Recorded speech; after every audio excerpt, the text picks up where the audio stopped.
Étude biblique sur le sujet, Jésus et le Saint-Esprit, d'après la Bible d'études Esprit et Vie. Luc 11 verset 13, Si donc, méchants comme vous l'êtes, vous savez donner de bonnes choses à vos enfants, à combien plus forte raison le Père Céleste donnera-t-il le Saint-Esprit à ceux qui le lui demandent. Jésus entretenait une relation toute particulière avec le Saint-Esprit, une relation qui est importante pour nos propres vies. Cet article analyse cette relation et ses implications pratiques. Les prophéties de l'Ancien Testament. Dans les prophéties de l'Ancien Testament concernant la venue du Messie, plusieurs ont annoncé, de façon spécifique, qu'il serait revêtu de la puissance du Saint-Esprit, voir Ésaïe 11 verset 2, note, 61 verset 1 à 3, note. Quand Jésus a lu le passage d'Ésaïe 61 verset 1 à 2, dans la synagogue de Nazareth, il a déclaré ceci, « Aujourd'hui cette parole de l'Écriture, que vous venez d'entendre, est accomplie. » Luc 4 versets 18 à 21. La naissance de Jésus.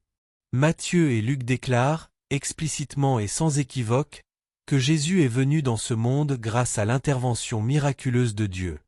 Il a été conçu par le Saint-Esprit et il est né de la Vierge Marie, Matthieu 1 verset 18 et verset 23, Luc 1 verset 27. En raison de cette conception miraculeuse, Jésus était « saint », Luc 1 verset 35, c'est-à-dire exempt de toute souillure du péché, sans tache. Il est ainsi digne de prendre sur lui la culpabilité de notre péché et de l'expier, voir Matthieu 1 verset 23, note. Sans un Sauveur parfait et sans péché, nous n'aurions jamais pu être rachetés. Le baptême de Jésus. Lorsqu'il fut baptisé par Jean-Baptiste, Jésus, qui plus tard allait baptiser ses disciples de l'Esprit lors de la Pentecôte, puis tout au long de l'histoire de l'Église, voir Luc 3 verset 16, Actes 1 verset 4 à 5, 2 versets 33 et versets 38 à 39, fut lui-même revêtu de l'Esprit, Matthieu 3 verset 16 à 17, Luc 3 verset 21 à 22. L'Esprit est venu sur lui comme une colombe. Il l'a revêtu d'une grande puissance pour qu'il puisse accomplir son ministère, y compris son œuvre de rédemption. Lorsque notre Seigneur se rendit au désert après son baptême d'eau, il fut rempli du Saint-Esprit, Luc 4 verset 1. Comme Jésus, tous ceux qui ont vécu l'expérience d'une nouvelle naissance spirituelle par le Saint-Esprit doivent rechercher le baptême dans le Saint-Esprit pour recevoir la puissance dans leur vie et pour leur ministère, voir Actes 1 verset 8, note. Jésus tenté par Satan.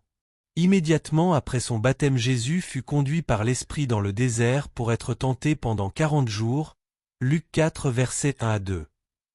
Parce qu'il était rempli de l'Esprit, il fut capable de faire face à Satan et de résister aux tentations qui se trouvaient sur son chemin. De même, Dieu désire que nous soyons revêtus de l'Esprit à chaque fois que nous affrontons les forces spirituelles du mal et du péché. Nous devons être revêtus de sa plénitude et suivre sa direction afin de pouvoir vaincre Satan. Aux yeux de Dieu, nous ne sommes des enfants normaux que si nous sommes remplis de l'Esprit et que nous vivons par sa puissance. Le ministère de Jésus. Jésus fait référence au fait que la venue de l'Esprit sur lui est l'accomplissement de la prophétie d'Ésaïe. Il a utilisé ce même passage pour souligner la nature de son ministère, disant qu'il est venu pour prêcher, guérir les malades et libérer les opprimés, Ésaïe 61 versets 1 à 2, Luc 4 versets 16 à 19. Premièrement, l'Esprit a oint Jésus et l'a revêtu de puissance en vue de sa mission. Jésus était Dieu, Jean 1 verset 1, mais il était aussi humain, 1 Timothée 2 verset 5. En tant qu'humain, il devait compter sur l'aide et la puissance de l'Esprit pour assumer ses responsabilités devant Dieu, voir Matthieu 12 verset 28, Luc 4 verset 1, 14, Romains 8 verset 11, Hébreux 9 verset 14. Deuxièmement, ce n'était seulement qu'en tant qu'homme rempli de l'Esprit que Jésus a pu vivre, servir et proclamer l'Évangile, Actes 10 verset 38. C'est pour cela qu'il est le parfait exemple pour le chrétien. Chaque croyant devrait recevoir la plénitude de l'Esprit, voir Actes 1 verset 8, note, 2 verset 4, note. La promesse de Jésus concernant le Saint-Esprit. Jean-Baptiste avait prophétisé que Jésus baptiserait ses disciples de l'Esprit, Matthieu 3 verset 11, Marc 1 verset 8, voir Luc 3 verset 16, note, Jean 1 verset 33, une prophétie que Jésus a lui-même réitérée, Actes 1 verset 5, 11 verset 16. Dans Luc 11 verset 13, Jésus a promis de donner le Saint-Esprit à tous ceux qui le lui demanderaient, voir la note du verset.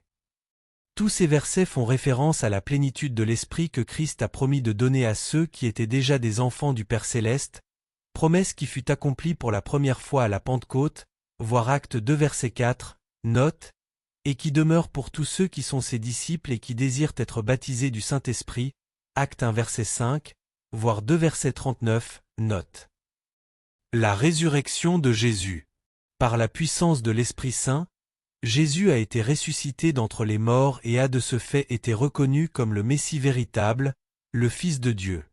Dans Romains 1 verset 3 à 4, nous lisons que, selon l'Esprit de sainteté, c'est-à-dire le Saint-Esprit, Jésus a été déclaré Fils de Dieu avec puissance, et que l'Esprit a ressuscité Jésus d'entre les morts, Romains 8 verset 11. De même que Jésus dépendait du Saint-Esprit pour sa résurrection, le croyant dépend, lui aussi, de l'Esprit pour sa vie spirituelle présente et sa future résurrection corporelle, Romains 8 versets 10 à 11. L'ascension de Jésus. Après sa résurrection, Jésus est monté au ciel et s'est assis à la droite de Dieu comme co-régent du royaume, Marc 16 verset 19, Luc 24 verset 51, Actes 1 verset 9 à 11, Éphésiens 4 verset 8 à 10. C'est en occupant cette position d'exaltation qu'il a reçu le Saint-Esprit de son Père et qu'il l'a répandu sur son peuple à la Pentecôte, Actes 2 verset 33. Voir Jean 16 verset 5 à 14, confirmant ainsi sa seigneurie en tant que prophète, sacrificateur et roi. Cette effusion de l'Esprit, à la Pentecôte et aujourd'hui, témoigne de la présence et de l'autorité constante du Sauveur exalté. La proximité de Jésus avec son peuple. L'un des rôles actuels de l'Esprit consiste à prendre de ce qui est à Christ pour le révéler aux croyants, Jean 16 versets 14 à 15, à savoir que les avantages rédempteurs du salut en Christ nous sont communiqués à travers l'Esprit, voir Romains 8 versets 14 à 16, Galates 4 verset 6. Ce qui importe le plus, c'est de savoir que Jésus est près de nous, Jean 14 verset 18. L'Esprit nous éveille à la présence personnelle de Jésus, à son amour, à sa bénédiction, à son secours, à son pardon, à sa guérison et à tout ce qui est nôtre par la foi. De même, l'Esprit pousse nos cœurs à chercher le Seigneur dans l'amour, la prière et l'adoration, voir Jean 4 versets 23 à 24, 16 verset 14, note. Le retour de Jésus pour venir chercher son peuple.